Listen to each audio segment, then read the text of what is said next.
Welcome back to the news today. Over 300 British academics pledged to uphold an academic boycott of Israeli universities, citing their, quote, support for Israeli violations of international law and the occupation.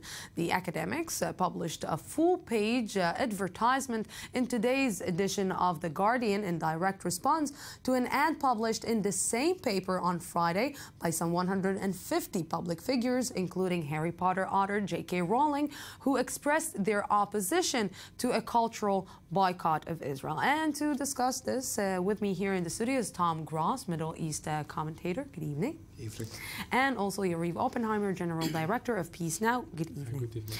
You know, we are always talking about the occupation and about the fact that Israel needs to get to a solution in order to solve the problems, in order maybe to try and put a different image and maybe to start talking about different things about Israel abroad.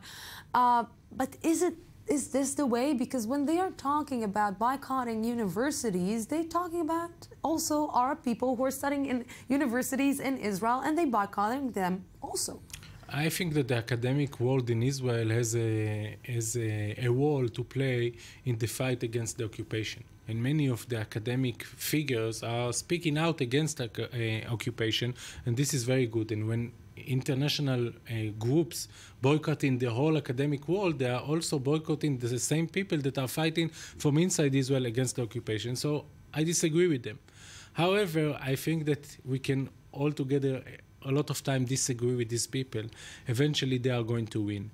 Because if we are not going to solve the problem of occupation, of the lack of rights for Palestinians living in the West Bank and Gaza, we can continue to say, don't boycott us, but this movement will become stronger and stronger. So I think that without solving the Israeli-Palestinian conflict, this is an outcome that will just will just become bigger and bigger. I will ask you a question. Specifically, these weeks, when the entire world is seeing that Jewish people are being murdered on the streets, innocent Jewish people are being murdered on the streets of Jerusalem, and in Israel, isn't we already used this word here? Isn't it a little bit chutzpah to come and blame Israel in this specific situation? I don't know if it's chutzpah, but I think that we will not be able to convince the world by showing our dead bodies. We will not be able to convince the world that we are the victim and the weak partner here. I think that the only way to convince the world that we are really want to stop this circle of violence, and the only way that we can unite the world against the terrorist attack is also by showing that we are ready for peace talks, a real peace talk with the Palestinians and the end of the occupation. By the way, regarding BDS and what we saw in Britain, our position in Peace Now is that we totally against BDS. If I will be sitting in the studio of the BBC, I will say to these people, stop it, don't do it, don't boycott the whole of Israel. But you have full rights not to invest, to support, to trade, to do anything with people living in the West Bank, the settlers, because the settlements are a political movement that shows and actually create the situation of occupation. So I think that there is a difference between BDS and people that don't want anything with the settlements movement. I will talk with you on the same point, and I would like to ask you if a boycott on Ariel University, for example, is okay, and a boycott on Bar Ilan or on Ben Gurion University is okay. But Tom, I would like to ask you on the other side. Maybe after years and years and years that Israel is trying to convince the international community that it is a victim, that Israel is trying to convince the international community not to boycott it, and it's not working. Maybe it's about time that Israel will understand the hint and will say to itself, you know what, maybe I need to just find another solution. Well, first of all, most of the advocates of boycott in Britain and elsewhere are not advocating a boycott of products from the West Bank or of Ariel University or of settlers. They're advocating a boycott of Israel, and specifically of academic and cultural figures in Israel who tend to be on the left, who tend to be more supportive of Peace Now. The very people who are threatened or with boycott or not invited to lecture or not invited to perform are people like the Bat Sheva Dance Company or the Israeli Philharmonic or academics from the Hebrew University or Tel Aviv. So the very sectors of society with which the West should engage and listen to and support, they are shunning. And I think it's counterproductive. I think it hardens attitudes in Israel in general, particularly, as you pointed out, at a time when there have been a series of knife attacks and murders. It hardens support. It makes people less likely to support the left. I'm happy to hear that Yariv would speak forcibly on the BBC against BDS, but I think I would advocate to the Israeli left to do more than just wait to be invited, but to actually write, for example, to The Guardian in response and say that you are damaging peace efforts. This is not the way. This is not my position, but Peace Now should write saying we support you not buying products that are built on farms in the West Bank from Israeli settlers, if that's your position. But we absolutely don't support your boycotting, academics at Tel Aviv University. You want to answer? First of all, we are doing it, although most of our effort is to be active here. But I want to be the advocate of people next to me that I disagree with, but I respect what they are saying. And they are saying that, like in South Africa, eventually boycotting only the settlements will not move the Israeli public. I'm talking about foreigners that speaking with me about Israeli society. And they're saying we are, as foreigners, believe that the only way to create a reality in Israel in which Israel has no choice but to pull out from the West Bank is to boycott the whole thing. And they are saying one sentence that I respect. I disagree, but I respect. They are saying we need to help Israel to save itself from itself. We need, when you take the keys from a drunk driver, you are forcing him not to drive. You are taking the keys out of his hands. The same thing we will do with the BDS. We will boycott the whole thing, so people will understand that even if they don't want to give up the West Bank because they love it, it's nice. The Palestinians are okay. They are sometimes doing some bad things, but we can live with that, like Bennett said.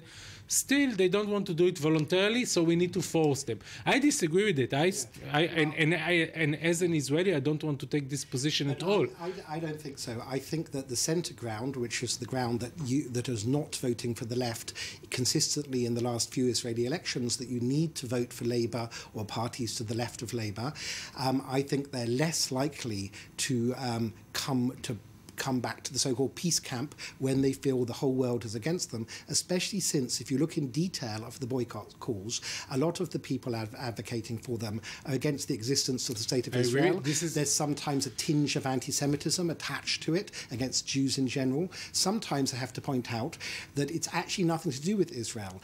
They're successful Jewish academics in Britain, and some non-Jewish or other academics are jealous of them, but they can't openly be anti-Semitic in the post-Holocaust world, and in fact it's illegal in Britain. So they will use Israel as a kind of political football, and if it was entirely to do with the Palestinians, I would have expected the same people to speak out at all, or at least forcibly or at all, when Palestinian refugee camps are under fire from Assad and ISIS forces in Syria, or when Palestinians are being rounded up by Hamas in Gaza. It's not really about the Palestinians. It's about attacking Israel and Jews, which is something different. I can agree with you that there is a small base of anti-Semite movement in the BDS movement. But without the occupation, this BDS thing will remain very small and irrelevant. The problem is that the occupation and the policy of Israel in the West Bank and Gaza create a coalition abroad of anti-Israeli, but also people that are pro-Israelis, including Jews, that would like to see the end of the occupation. And they are, and when we are not doing anything concrete in order to do so, when our Prime Minister is actually saying to the people, listen, I can speak about the two states, but I'm not going to do it, the opposite. I'm going to continue to build settlements and to prevent this future solution, then you play into the hands of the anti-Semite, because they have better chance to bring more people to their coalition. Then they need to do something completely different from what they're doing. I'll repeat, they need to very specifically target companies or people or institutions in territory that they think should be a Palestinian state. If they target mainstream Israel, I don't believe, on the contrary, but you know that the EU position, the EU position is exactly that, to not to trade anything with the West Bank, and the reaction of the Israeli government is that this is also anti-Semitic. Can I ask this, because when you don't trade anything with the West Bank, it means that you also prevent, and this is what is unfortunate because they don't know the situation on the ground. You prevent work from a lot of Palestinians who are working in these factories, who are working in these places. So basically, you are even, if today we're saying that the most important thing for a person is to bring food to his family, to have a job, to send his daughters and boys and girls and boys to school or to universities, when he won't have a job, he won't be able to do that. I disagree with when you're boycotting Israel and the settlements, you're also boycotting the Palestinians. I disagree with this claim in two levels. The first level is the principal one, in which I don't believe that we need to take advantage of people and to erase their ambition for independence just that they will be able to get salaries. And I'm sure that many of the Palestinians that are coming to work in the settlements are doing it because they don't have a choice, not because they believe in the political idea of the settlements. More than that, the second level is that we can solve it.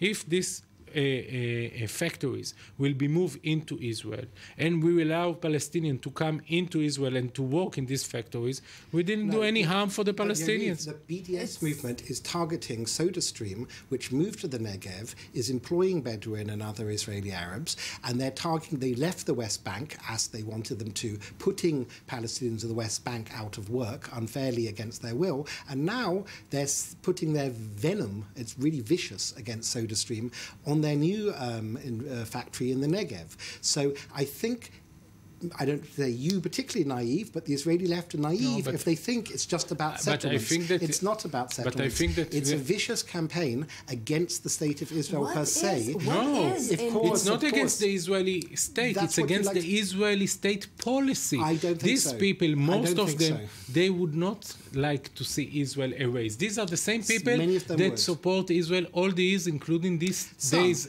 as well. But they don't want to see the continue of the occupation of the West Bank. But there is in London and Britain that is actually making, like you're saying, these people to go against Israel or against Jews, because when we saw the meeting between Benjamin Netanyahu and David Cameron, it was a friendly meeting. David Cameron was committed to the security of the state of Israel, to the friendship, to the economy relations, to the ties between the two countries. How come it's like such a big phenomenon in Britain? Okay, so Yariv, what I'd like to say, Lucy and Yariv, is I respect your hard work over the years on the settlements. Okay, I don't agree with all of it, but I respect it.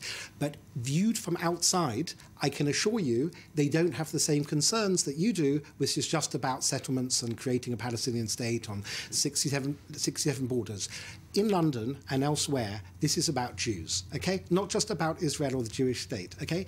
The language that they use, not everybody, of course, you're in touch with Zionistic left-wing Jews, okay? They have nothing to say. There are about 120 armed conflicts in the world. Britain, the country I'm from, has one land border with the Republic of Ireland, and there's a border dispute on that island. Britain is bombing Iraq. You don't read a single sentence about the civilians that British planes are accidentally killing in Iraq almost every day. There is nothing. Whereas Israel is on the cover of the newspaper, it's in the letters pages, on the op-ed pages, in the cartoons, okay? Today, The Guardian online has 8 letters attacking Israel from about 15 letters at all. One little country, even if Israel is guilty of the worst things everyone says about it, okay? Why is there no letters condemning, for example, the American bombing of a hospital in Afghanistan last month where 30 people were killed? This is pure prejudice. It's one thing to hold Israel to a higher standard than dictatorships like Bashar Assad. That's understandable.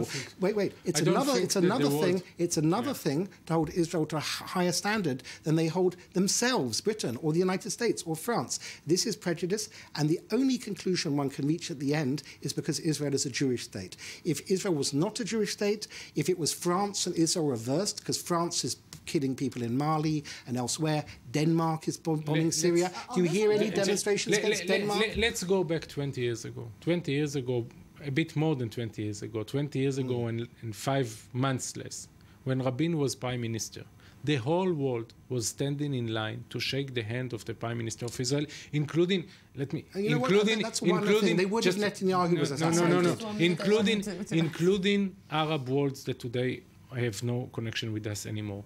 And this was a proof for me that it's not anti-Semite. It's about the policy. It's about the face of Israel. When you got a leader like Netanyahu, that the face of Netanyahu is almost a racist face. It's Livni that's wanted for war crimes in London, not Netanyahu. I'm sorry. Olmert and Livni and Sharon, it's not all about the people that did the Netanyahu. war crimes are not the majority. Now we're speaking about the majority of Britain. You spoke about that. And I don't think that we can use anti-Semite as an alibi for the action that we are doing, and we should They're two different take issues. They're two different responsibility for that. I would just tell you, 16 minutes just passed, and I was just fascinated by both of you. Thank you very, very much for coming. Obviously, we won't be able to solve that here, but thank you very much for coming to the studio. That's it for tonight. Tomorrow we'll be here at the same time, same place from the Jaffa Port, Israel. Nobody has said, just good night.